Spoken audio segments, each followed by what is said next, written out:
Celui qui ne prend pas sa croix et ne me suit pas n'est pas digne de moi. Celui qui aura conservé sa vie la perdra, et celui qui aura perdu sa vie à cause de moi la retrouvera. Matthieu 10, 38, 39. C'est à l'occasion du départ des 12 disciples qu'il envoie vers les brebis perdues de la maison d'Israël que le Seigneur fait retentir l'appel à porter la croix. Il avertit ses messagers des tribulations qui les attendent. Les ennemis d'un homme seront les membres même de sa famille dès que les droits du Christ s'opposeront à la volonté des siens. L'heure viendra que les difficultés surgiront et qu'il faudra faire un choix entre ce que Dieu demande et ce que veulent les parents, peut-être un père, une mère.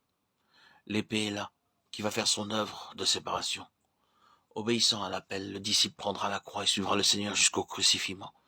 Même si la décision prise élève une barrière entre lui et les siens en provoquant la discorde et la mésintelligence. Nous sommes tellement habitués à comprendre l'expression prendre sa croix dans le sens d'être préparé aux épreuves de cette vie qu'il y a danger à ce que nous oublions le sens original, qui est de se préparer à aller jusqu'au crucifixion. Telle fut la part du Seigneur. Lui qui a ordonné d'honorer père et mère dut prononcer un jour ces paroles sévères, qui est ma mère et qui sont mes frères. Alors que ceux-ci, croyant qu'il tombait en défaillance, le faisaient appeler, ne comprenaient point que les affaires de son père devaient avoir le pas sur toute autre chose. Placer Christ avant la famille, avant les droits familiaux, divise. Et ces divisions entraînent une souffrance intime, profonde, qui est bien comme une épée transperçant l'âme. L'élément charnel, psychique de l'affection est alors détruit. L'âme purifiée s'ouvre à l'amour divin, sous l'action du Saint-Esprit.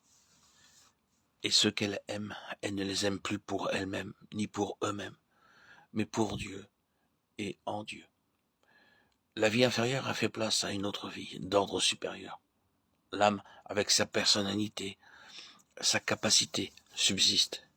Mais maintenant, elle reçoit l'impulsion de l'Esprit de Christ, dernier Adam, qui habite l'Esprit, au lieu d'être animé de la vie animale héritée du premier Adam.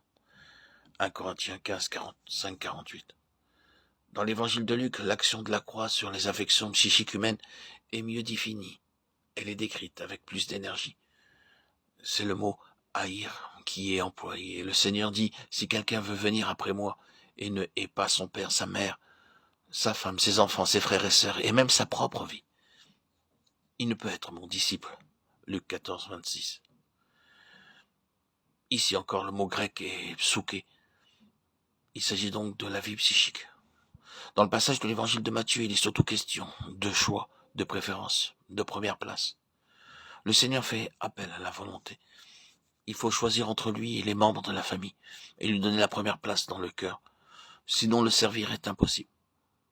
Cette idée est exprimée par les mots « plus que moi ». Mais dans Luc, c'est surtout sur l'action du disciple que le Seigneur met l'accent. Une décision virile concernant l'élément naturel, psychique, des affections. Il faut haïr sa vie, psouké, pour que les affections soient purifiées, sanctifiées. Le disciple qui veut suivre pas à pas le Seigneur haïra donc sa vie, pour que dans le domaine des affections, elle soit séparée de l'esprit. En échange de cette vie qu'il perd, de propos délibérés, le disciple trouve une vie plus pure, plus puissante dans le domaine spirituel. Il est fait participant de la vie de Christ. Et il connaît à son tour cet amour insondable dont le Christ a aimé le monde. Amour pur, désintéressé, où le moi n'a plus de place. Et c'est de cette façon, en Christ, qu'il aime à son tour les siens.